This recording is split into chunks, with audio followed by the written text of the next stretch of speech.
Olá, tudo bem? O nosso Papo Magic de hoje, né, é sobre os desafios das entregas rápidas, demandadas pela competitividade, pelos negócios. As equipes são impulsionadas a fazer entregas rápidas, e aí a gente vai discutir aqui com o Rodney Ripulli, que é CEO da Magic Software Brasil, a provedora de ferramenta de integração e desenvolvimento de aplicações, Álvaro D'Alessandro, que é da Nimble Evolution, uma empresa especializada em processos ágeis, engenharia de software, e aí tem uma história bacana para contar. Tudo bem, Álvaro?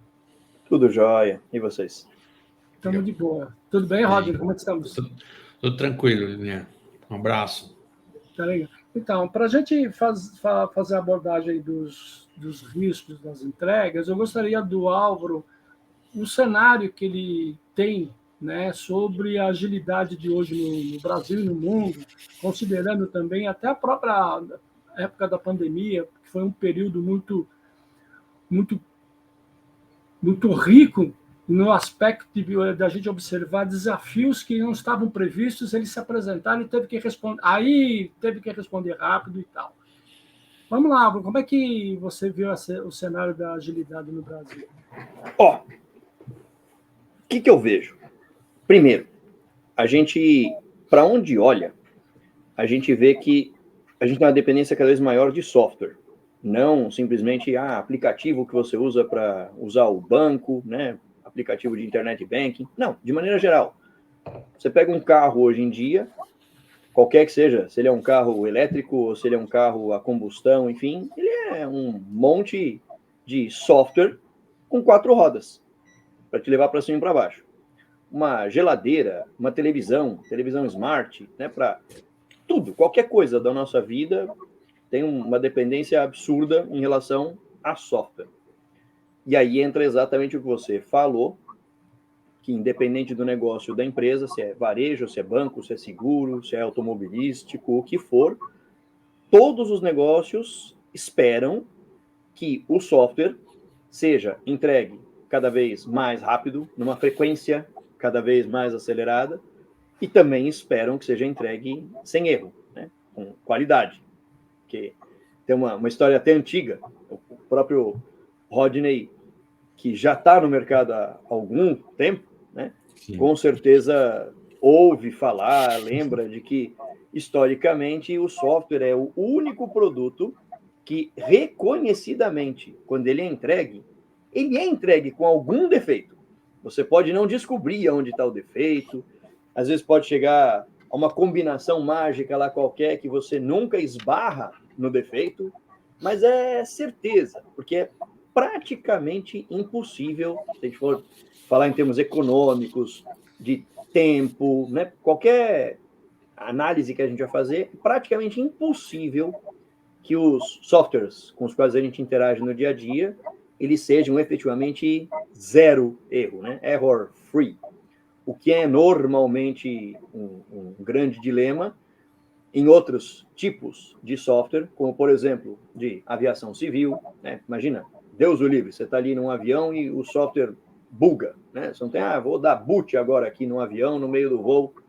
Não tem, né? Software que tem aplicação estratégica, software militar, esse tipo de coisa, realmente segue um processo que é normalmente muito mais rígido. Mas, a grosso modo, praticamente qualquer software que a gente usa, consome no dia a dia, e tem lá alguma parcela de defeitos, enfim, que já está lá dentro. O problema é quando, nessa ansiedade, às vezes a gente até brinca com algumas coisas, eu falo bastante que agilidade não é correria. Às vezes, na ansiedade de entregar muito rápido, a galera não faz o que deveria fazer. E aí tem erros básicos, tem coisas que não poderiam chegar na mão de quem vai usar o software no final e que acaba passando batido, que acaba chegando. Assim, o grande contexto, o grande pano de fundo que eu vejo é esse. Em resumo, hoje em dia, qualquer negócio é altamente e cada vez mais dependente de software. Sim, a expectativa é por uma entrega constante, cada vez mais rápida, acelerada e com qualidade. e, ao mesmo tempo, a gente ainda tem muita coisa em termos de maturidade para melhorar, para alcançar isso. Legal. Roger, comenta um pouco sobre a sua visão desse cenário todo da agilidade. Estou 100% aí de acordo, obviamente, com o Álvaro, né? E de fato, existe uma demanda, né, por software e a competitividade, né, que esses softwares sofrem, né, e a pressão do mercado por essas entregas cada vez mais rápidas, né, e recentemente nós tivemos um outro episódio aí aqui do blog, onde a gente cuidou do assunto de débito técnico e a gente abordou bastante a importância de boas práticas, a importância da preocupação com a qualidade, com os testes, né, com todo o ciclo de desenvolvimento, desde de uma boa análise, de uma boa conceituação, garantir que a solução de negócio esteja bem desenhada, né?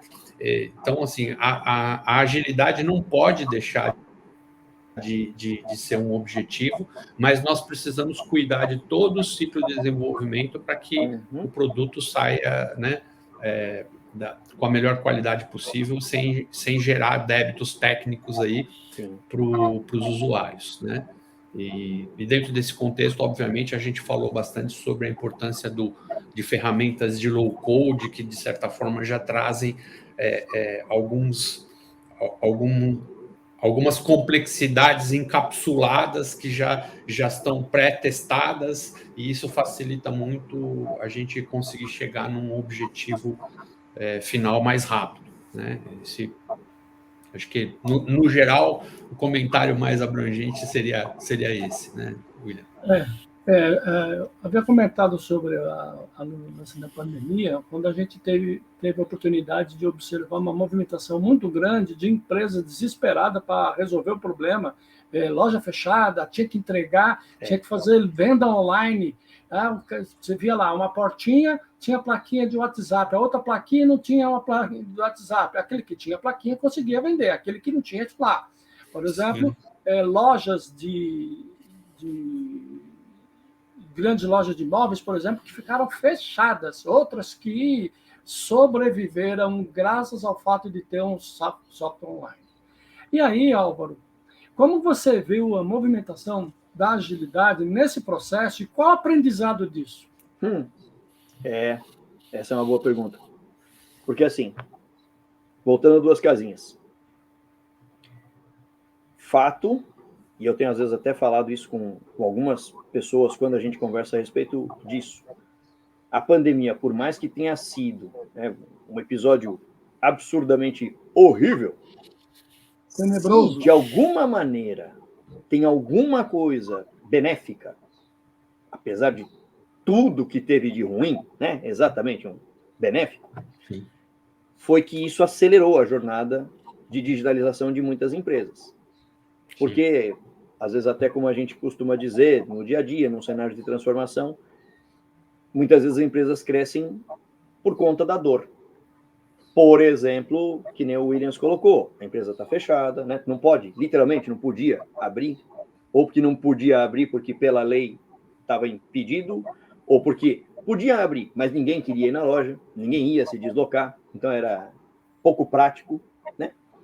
Então, muitas empresas que não tinham nada de comércio online, ou mesmo de integração entre plataformas, fazer venda online, receber independente da forma de pagamento, enfim, tiveram que acelerar, porque ou era isso ou não tinha como executar o negócio.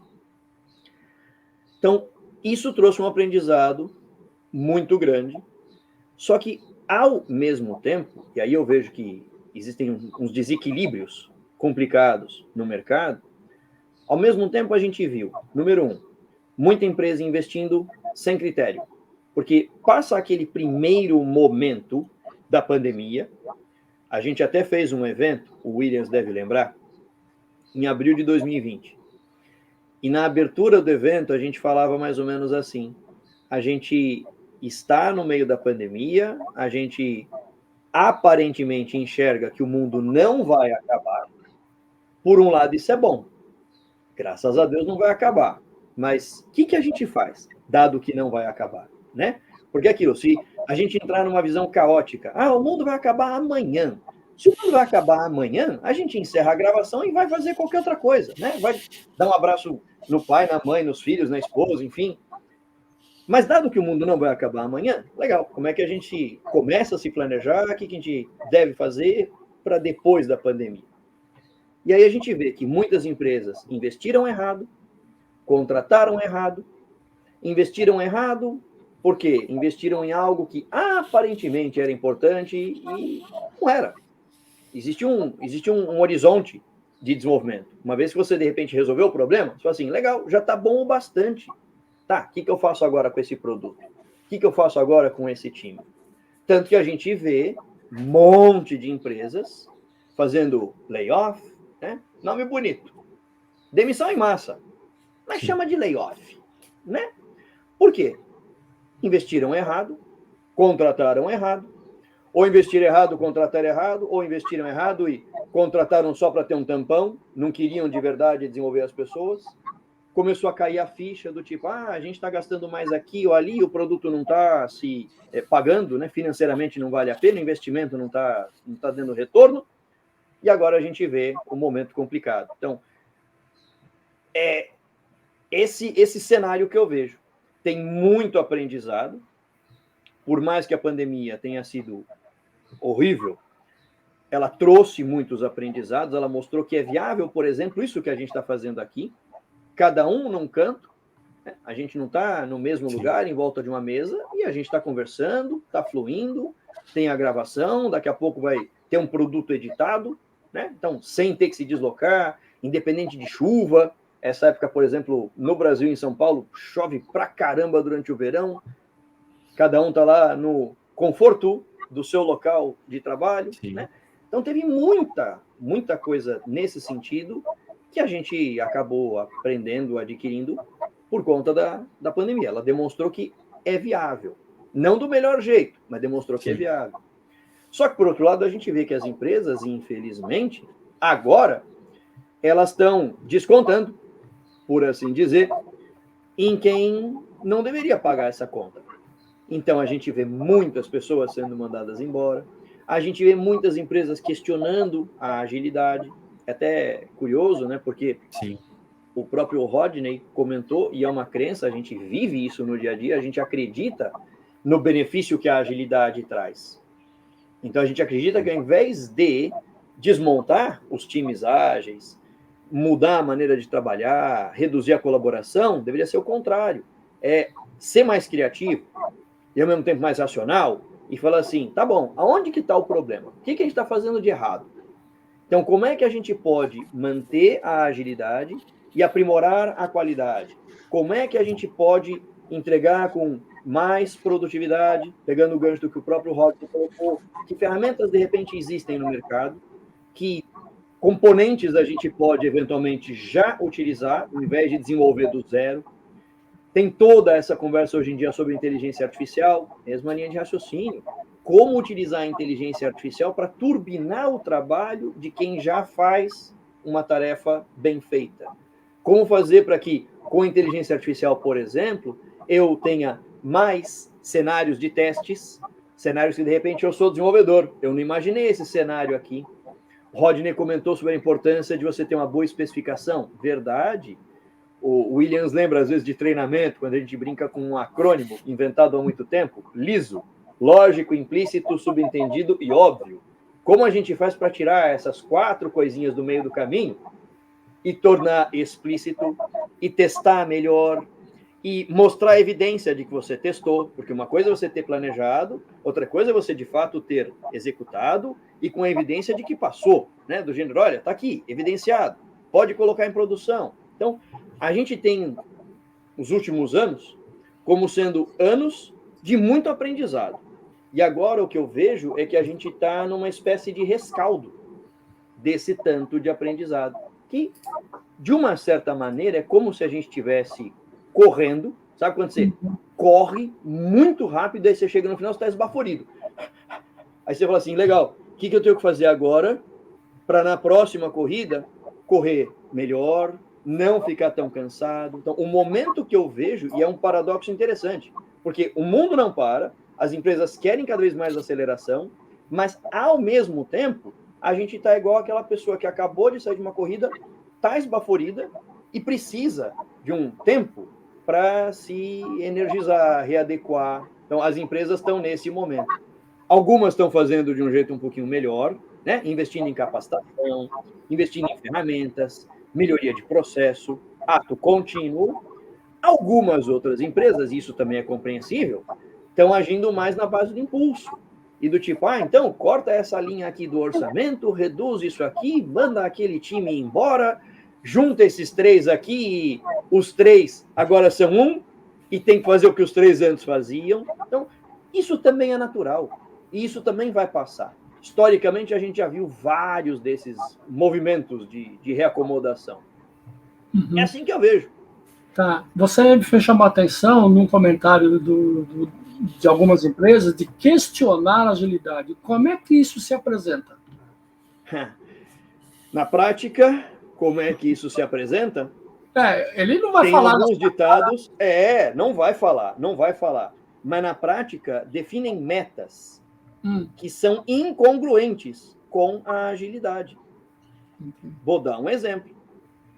Porque a gente vê essas coisas que nem a gente brinca, o Williams, às vezes a gente brinca, eu brinco muito com isso, né? Coisas que não acontecem no Brasil, acontecem lá longe, na Finlândia, né? Na Noruega, países nórdicos, assim, lá longe. Tem muita empresa que vira agora, né? Começo de ano ou virada de ano, reduz pra caramba o orçamento. Então, você fala assim, você tem metade do que você tinha para investir ou gastar nesse projeto, nesse produto aqui. Legal, bacana. Só que, ao mesmo tempo, define uma meta de entrega, de qualidade, de ritmo, de cadência, de entrega, o que for, que, para ser alcançada, você tem que contratar mais pessoas. Ou você tem que, de alguma maneira, remunerar melhor quem já está no time, porque você faz de conta que nós 3 aqui somos de um time, começo de ano a gente fala, Williams, preciso que você estude isto, mais isto, mais isto, mais isto. É natural que na hora que o Williams estudar e conseguir entregar mais ou entregar melhor, ele vai esperar uma recompensa, ele vai esperar um salário um pouco maior. Só que daí nessa hora a gente fala assim, sinto muito, amigão, legal, mas não tem como aumentar o teu salário. Porque o teto já foi definido, o orçamento foi reduzido. Então, é que nem você falou, Williams. Não vão virar na cara ali e falar assim, não, rasgue a agilidade, joga fora qualquer ferramenta, metodologia. Não vão falar isso. Mas, infelizmente, muitas vezes, na cultura das empresas, na cultura organizacional, eles vão definindo tanta restrição que não dá match. Não casa com o que você precisa para conseguir extrair os benefícios de agilidade com qualidade. Tem um dos princípios, eu prometo que eu já vou ficar quieto, mas tem um dos princípios que é muito bacana, quando a gente volta mais de 20 anos na história do Manifesto Ágil, que é o princípio que fala assim, pessoas motivadas fazem um trabalho melhor. E é verdade. É tão simples e é verdadeiro. E por mais que o salário não seja a única motivação, é fato que, dependendo do contexto da pessoa, o salário vai ser um fator grande, né, de influência, de motivação. Então, se eu, mundo real, mundo prático sempre, se eu impeço a pessoa de trabalhar de casa e falo, olha, tem que voltar para o escritório. Ir para o escritório envolve ônibus, metrô, chuva, 2, 3 horas, eu já reduzo a motivação da pessoa. Muitas empresas estão fazendo isso. Se eu obrigo, você não precisa ir todos os dias da semana, mas pelo menos 3 vezes tem que estar lá. Já deu aquela... mais ou menos, né? Não era 100%, não é 0%, mas deu uma rebaixada. Claro que deu uma rebaixada. Se não existe contrapartida, né? Se não existe, por exemplo, um plano de carreira, desenvolvimento, visão de promoção, visão de abundância, de crescimento, tudo isso vai fazendo a pessoa murchar. Então, esse é o contexto. Esse é o contexto que a gente não controla, mas é um contexto instalado. Sim.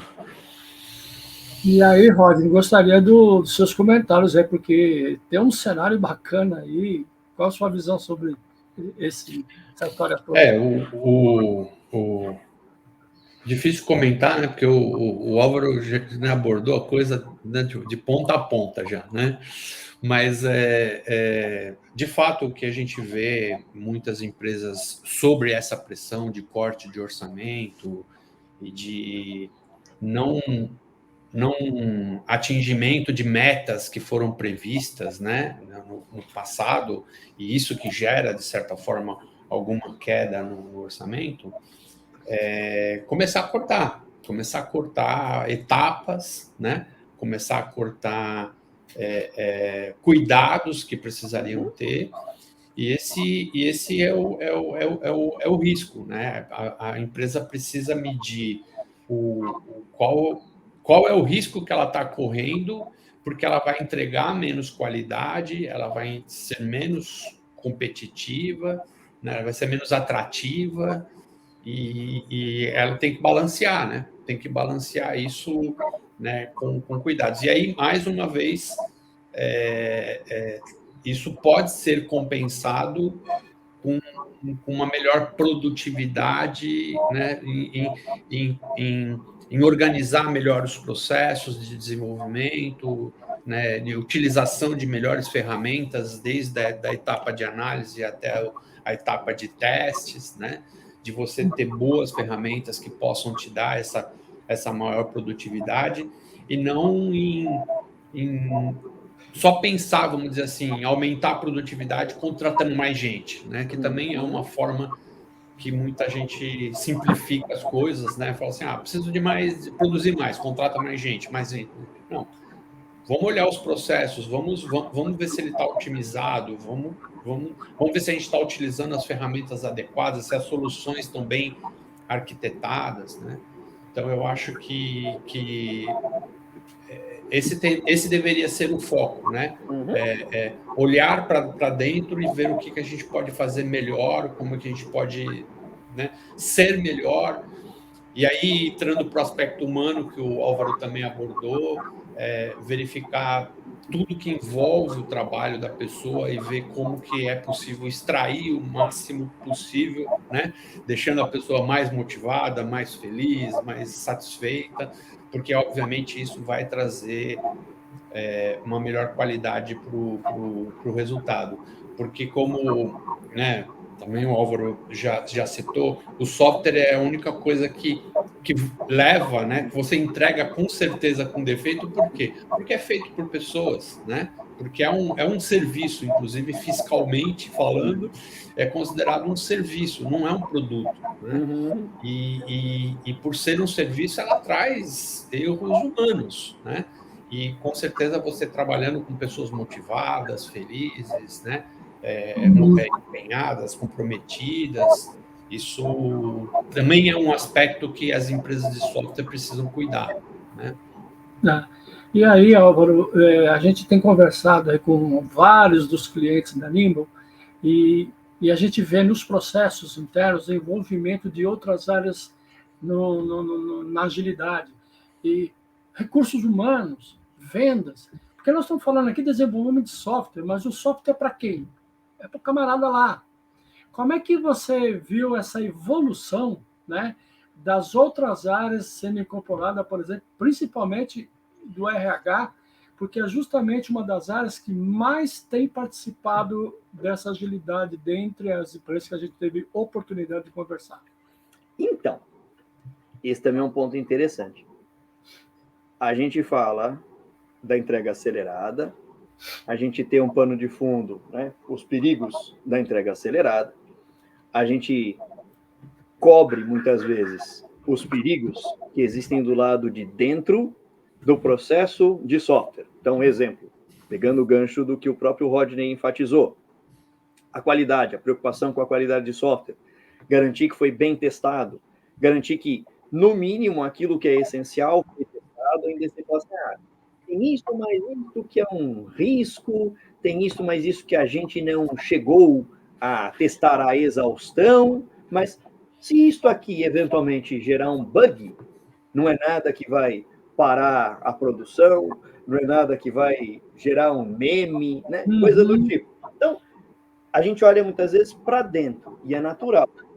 Agora, pegando o gancho do que o Williams colocou, como uma provocação, a gente faz o software para outros, a gente não faz o software para nós mesmos. Então, se é software corporativo, administrativo, você faz para outras áreas de negócio. Se é um software que vai virar algo amplamente utilizado como uma ferramenta dessas de mídia social, como a própria plataforma que a gente está usando aqui para fazer a gravação, né? Você tem uma comunidade ampla de usuários que não está necessariamente no mesmo CNPJ que você. Então, você está fazendo esse software para alguém. Aí entra o famoso combinar o jogo. Então, um dos riscos, isso também a gente vê pra caramba acontecendo no dia a dia, é que a gente pode, do lado de dentro da tecnologia, ter um processo mais maduro, ficar bom em entregar rapidamente, só que quem está de um outro lado não está pronto. Não está pronto para validar, por exemplo. Então, imagina, uma funcionalidade foi entregue, foi testada, ela está prontinha para alguém que tem lá o poder de falar, vira a chave, libera, entrega em produção. Só que aí esta pessoa, ela está com outra agenda, ela está em férias e não te avisou. Aí quando você manda lá um e-mail ou chama numa ferramenta como o Slack, WhatsApp, qualquer uma, eu só volto dia 30. Aí você fala, tá, e aquilo que era urgente, que a gente conversou na semana entre o Natal e o Ano Novo, você me pediu para entregar agora no começo do ano, aí a pessoa some do WhatsApp ou do Slack, né? Ou então que nem a gente... São brincadeiras que às vezes a gente faz no dia a dia, né? O Williams também já ouviu essa, às vezes, em treinamento. Você está ali numa reunião como essa, aí a pessoa vai te dar a resposta, trava a tela, ou então entra no modo que eu brinco, que é o modo de DJ, gagueja, remixa a resposta, não chega do outro lado. Então, o combinar, o ter um processo, ter transparência, tudo isso envolve também a maturidade das outras pessoas, a maturidade das outras áreas. Porque é aquela história, é fácil cobrar, né? É fácil passar adiante, mas e se comprometer? Você vai cobrar, você também tem que se comprometer.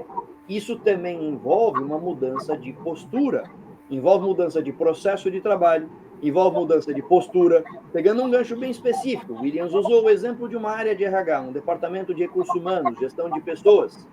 Por que não colocar alguém do time do RH acompanhando reuniões, participando ativamente?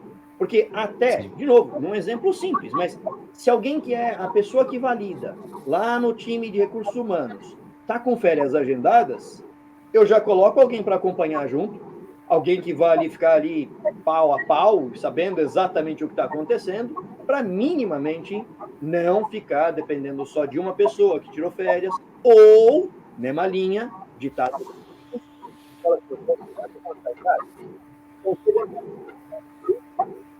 Aquela pessoa especificamente que vai validar e aquela pessoa especificamente vai voltar só no dia 30 de janeiro, eu replanejo, eu reorganizo aqui as demandas para não ficar com nada parado, digamos assim, como se fosse algo num estoque, consumindo tempo, né, se deteriorando, sendo que outra demanda poderia passar na frente. Então, olha como o aspecto cultural é importante.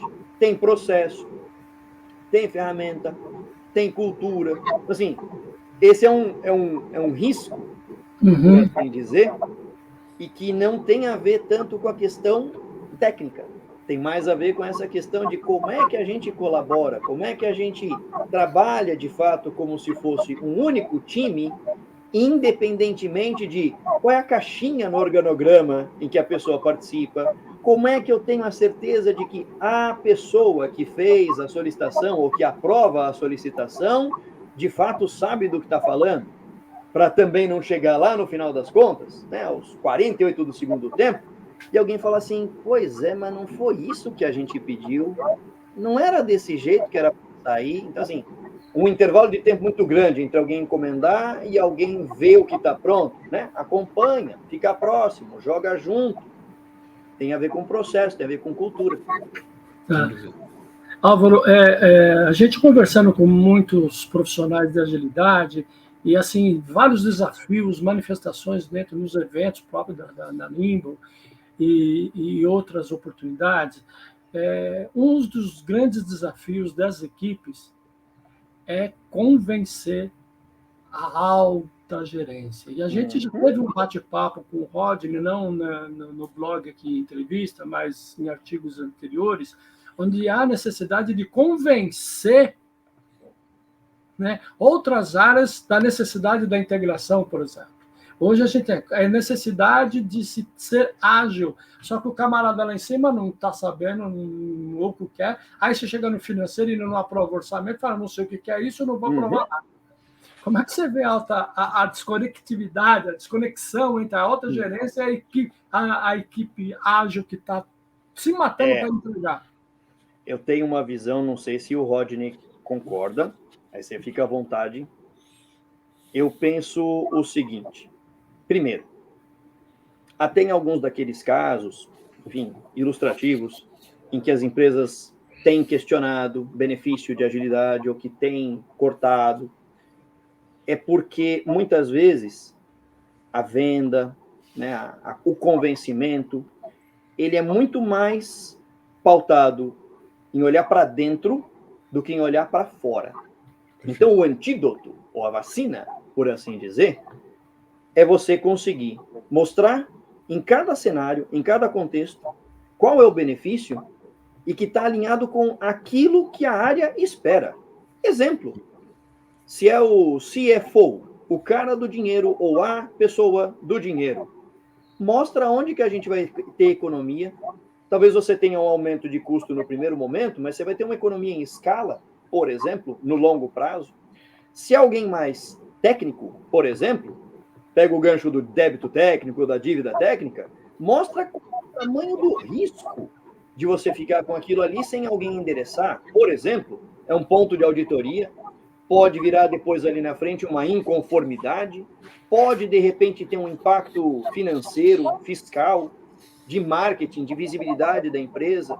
Então, em qualquer cenário, a gente tem que conseguir falar a mesma língua e mostrar, num termo até que é o que a gente usa geralmente em inglês, né, o outcome, o resultado transformador. Então, se eu consigo mostrar o resultado transformador, se eu falo a mesma língua da pessoa com quem eu estou ali interagindo, eu tenho uma chance maior daquela pessoa acreditar, daquela pessoa confiar, investir, dar tempo, dar o que for necessário. Ah, precisa de um orçamento, precisa comprar essa ferramenta, precisa capacitar o time. Legal, tá aqui, ele te dá autonomia. Agora, se a gente fica olhando apenas para dentro, ou se a gente pega um argumento raso, né, do tipo, o nosso concorrente está fazendo. Aí a gente parece mãe ou pai brincando com criança, né? Então, se o seu amiguinho se jogar do despenhadeiro, você vai se jogar também, né? Então, não é só porque o concorrente está fazendo, mas o concorrente está fazendo e teve este ganho, teve este benefício. Olha como o cliente do concorrente está mais satisfeito. Olha como o cliente do concorrente falou bem, exemplo, da facilidade deste meio aqui de pagamento. Sabe por que esse meio de pagamento é tão fácil? Porque ele está integrado com isso, de maneira transparente. A pessoa clica aqui e vai sair do outro lado suave. Então, ao invés de mostrar, que nem a gente brinca, né? Todos os componentes do motor, mostra a foto em que você está bem no carro, mostra a experiência, o conforto que o carro vai te dar, falar a língua da pessoa que você está convencendo, mostrar o resultado transformador, mais do que mostrar como é que a gente faz ali no miolo, né? No detalhe do detalhe. Porque o detalhe do detalhe, ele é bacana para quem está apaixonado por aquilo ali. Você gosta de cozinhar, você vai falar de cada ingrediente que você usou para fazer o almoço. Mas se você não gosta de cozinhar e só está com fome, você quer saber quanto tempo demora para você saciar a tua fome, né? Você vai comer isso aqui e vai depois se sentir bem ou ficar rotando a tarde inteira porque deu azia, né? Você não quer saber, mas a farinha foi produzida. Não. Se você é apaixonado, beleza, bom para você. Mas quem está com fome quer saber quando fica pronto. Quem está com fome quer saber qual é o tamanho da porção. Quem está com fome e tem um problema de restrição financeira, quer saber se de fato dá para comprar tudo aquilo ali com R$10, R$20, por exemplo. É isso. Ver o resultado transformador, falar a mesma língua, mostrar o futuro, mostrar, né, desenhar de um jeito que as pessoas entendam. De acordo, Rodney? Totalmente. Né? Isso é um problema clássico na nossa área de tecnologia, porque na minha visão, a maior parte das pessoas do nosso mundo de tecnologia são técnicos, né? E técnico, ele vê muito mais a característica do produto, a feature, né, como a gente fala em inglês, e deixa o benefício implícito, né? Para ele é óbvio o benefício, ele não precisa ressaltar, tá implícito o benefício, e ele chega simplesmente para a alta direção, no caso de uma equipe interna, ou para um cliente, no caso de uma software house, e tenta vender a característica, mas aí o cliente vê, né, o alta direção vê a característica e fala assim, bem, mas o que eu vou ganhar com isso? Até hoje eu vivi sem isso, sem gastar. Agora você está me trazendo uma coisa para eu fazer que eu tenho que gastar e eu não sei o que eu vou ganhar com isso. Então, né, você trabalhar com benefícios ao invés de características é um passo. Mas eu vou um pouco além. Eu acho que o grande desafio e o grande segredo da gente convencer a alta direção e clientes, no modo geral, é a gente conseguir quantificar isso, né? O benefício, né? Na hora que você conseguir dizer para o cliente, né? Ó, você vai, com a implantação do meu software, economizar 50 mil reais por mês, né? Aí passou um dia, né? Você fala, ó, você já perdeu 2.000 e poucos reais aí só porque você não aprovou de ontem para hoje, já foi 2.000 e poucos reais. O cara já vai botar a cabeça no travesseiro falando assim, se eu não decidir, eu estou prejudicando a minha empresa. Se eu não aprovar aquilo, eu estou prejudicando, eu estou deixando de ganhar, estou prejudicando a lucratividade, a saúde da empresa. Então, o grande desafio é você encontrar formas de quantificar esses benefícios, que aí eu acho que a gente vai... Né? Não é fácil, é uma tarefa, muitas vezes, né, muito complexa, mas existem modelos que você pode, de forma simplificada, se aproximar de números que já dão ordens de grandeza e facilitam esse processo de convencimento aí, né? Eu gostei muito, e aí, o que é... Em toda essa conversa, a gente citou vários exemplos, tivemos aqui várias dicas para responder aquela questão, os riscos, né, das entregas rápidas. Eu gostaria de chamar aí o Álvaro para as considerações finais, também o Rodney, e a gente programar aí uma volta de um novo bate-papo aí. Legal. Considerações finais aí, Álvaro, por favor. Obrigado por esse tempo aqui, para a gente trocar essas ideias, falar de algo que é muito importante, é relevante, poder apresentar o nosso ponto de vista. E eu fico à disposição para uma próxima. A hora que vocês quiserem, só chamar. Legal. Vamos combinar. Muito bom.